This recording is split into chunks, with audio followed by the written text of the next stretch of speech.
Ndeto cia kĩeha na cia kũmakania ciĩgiĩ mwanake ũrĩa ũrarĩ wĩkio ũhiki ũĩkaine ta Fred Gitau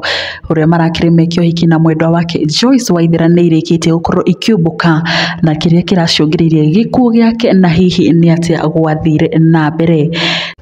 Fred na ũrĩa ũhiki wao warĩ wĩkĩke tarĩki 26 kana Saturday no mweri ũyũ mwaka ũyũ kanitha-inĩ wa Deliverance Church mwena wa Kahawa Sukari, kũrerĩkana akorirwo agĩkĩhũrĩrwo thimũ nĩ fiancé wake Joyce Waithera, na kũrĩa akĩmũhũrĩre thimũ thikũ nini tu kamũira ũhiki wao ũgĩkoretwo ũgĩgĩkĩka, na gũgĩkorwo agĩkĩmwĩra we ndarona ũhiki ũcio ta ũgũthiĩ na mbere, kuona we nĩ arona ihinda rĩake ti ikinyu rĩa gũkorwo magĩgĩka ũhiki na ndakĩrĩ ready kana ndakĩharĩrĩirie gũgĩkorwo agĩgĩka ũhiki. Ndeto icio cikĩonekana gũgĩkorwo cikĩrĩ nditũ mũno makĩria kũrĩ mũndũ ũgwĩtwo Fred, na hau agĩkorirwo agĩkĩhũrĩra sister yake, na kũrĩa agĩkorirwo agĩkĩmwĩra hihi ũndũ o wothe ũgĩkĩmũhanĩkĩra, agĩkĩmwĩra hakĩrĩ na mũndũ ũrĩa agũgĩkorwo agĩgĩcokia anja hihi tarĩngĩ cia gĩkuũ gĩake. Kũrerĩkana Fred Gitau akorirwo akĩtukania yogurt na pesticide, agĩkorwo agĩkĩnyua na akĩhingĩra nyũmba yake, na thutha ũcio gũcoka gũte cabica nyũmba yake compound-inĩ kwa mamu wao, na thutha ũcio rĩu ũthuthuria nĩ ũkoretwo ũgĩgĩkĩka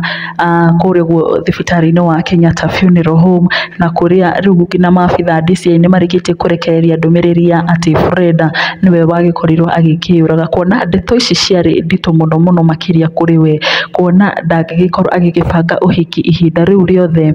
na fiancé wake gũgĩkorwo agĩkĩmwĩra hihi we ndangĩgĩkĩhota gũgĩkorwo agĩkĩmũhikĩra, akiuga ndareharĩirie. Ndeto icio cikĩonekana nĩ nditũ mũno kũrĩ Fred. Andũ nĩ mathiĩte na mbere na gũkorwo magĩkĩruta ndũmĩrĩri nyingĩ ciĩgiĩ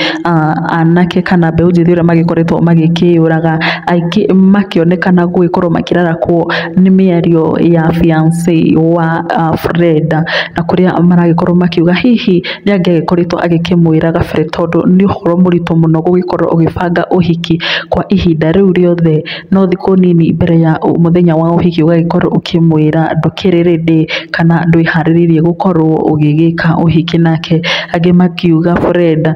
kana mbeũ njĩthĩ nĩ mabataire gũgĩkorwo magĩkĩarĩrio mũno, tondũ thikũ ici nĩ kũrakĩonekana anake aingĩ nĩ magĩkoretwo magĩkĩruta muoyo nĩ ũndũ wa ndeto cia wendo kana violence kana maũndũ megiĩ mĩciĩ, na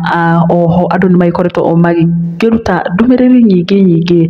cia gũkorwo cigĩkĩũmĩrĩria family ya Fred Gitau, na oho mũirĩtu ũyũ fiancé wake ho nĩ aragĩkorwo akĩheo pole, ona gũtuĩka aingĩ nĩ maragĩkorwo magĩkiuga hihi ndagĩrĩirwo gũgĩkorwo agĩgĩka Fred ũguo, tondũ ndakĩũĩ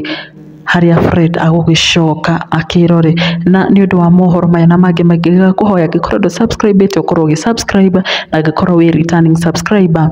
nĩ ngatho mũno gũkorwo ũkĩrĩ part ya family ĩno, na no tũgũthiĩ na mbere na kũmenyithia mohoro maya na mangĩ maingĩ na makĩria mũno marĩa marathiĩ na mbere na gũkunũka gũkũ nenda-inĩ cia ũkinyanĩria. Niĩ njĩtagwo Nyarari ya Mũrang'a.